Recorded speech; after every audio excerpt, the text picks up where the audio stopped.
নিজেকে সুঠাম পেশিবহুল অর্থাৎ আকর্ষণীয় করতে ঘন্টার পর ঘন্টা জিমে গিয়ে সময় পার করছেন তরুণদের বড় একটি অংশ। কিন্তু এটি করতে গিয়ে অনেকেই বাবা হওয়ার ক্ষমতা হারাচ্ছেন। নিজেকে সুপুরুষ হিসাবে জাহির করতে গিয়ে অজান্তেই নিজের পুরুষত্বকে ক্ষতিগ্রস্ত করে ফেলছেন অনেকেই।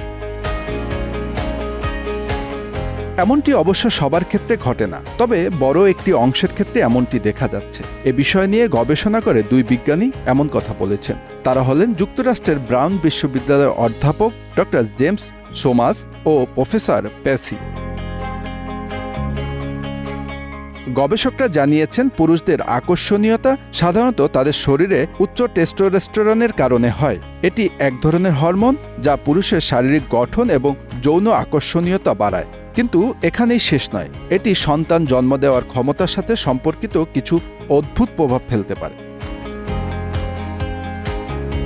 বিজ্ঞানীরা বলছেন, শরীরকে পেশিবহুল করতে গিয়ে পুরুষেরা যেসব স্টেরয়েড ব্যবহার করেন তা তাদের শরীরে শুক্রাণুর সংখ্যা কমিয়ে দিতে পারে। অ্যানাবলিক স্টেরয়েডের কারণে মস্তিষ্কের পিটুইটারি গ্ল্যান্ড শুক্রাণু তৈরির মূল দুটি হরমোন FSH ও LH এর উৎপাদন বন্ধ করে দেয়। আবার অনেকেই মাথায় চুল কমে যাওয়া ঠেকাতে অর্থাৎ টাক হয়ে যাওয়া রোধ করতে গিয়ে যেসব চিকিৎসা নেন তাতেও শুক্রাণুর উৎপাদন প্রক্রিয়া কমায়।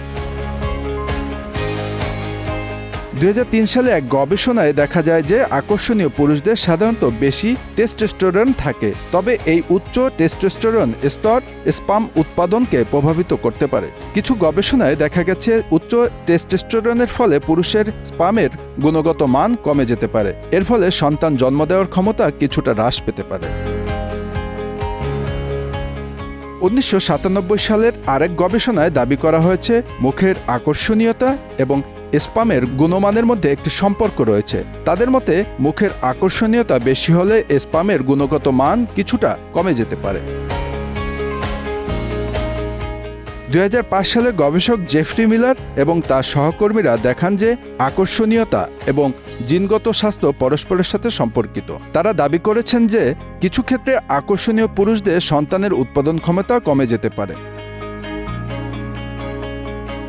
এদিকে উত্তর আমেরিকা, ইউরোপ, অস্ট্রেলিয়া এবং নিউজিল্যান্ডের পুরুষদের উপর করা এক গবেষণায় দাবি করা হয়েছে, দেশগুলোর পুরুষদের শরীরে শুক্রাণুর সংখ্যা বা স্পাম রেট কমে যাচ্ছে।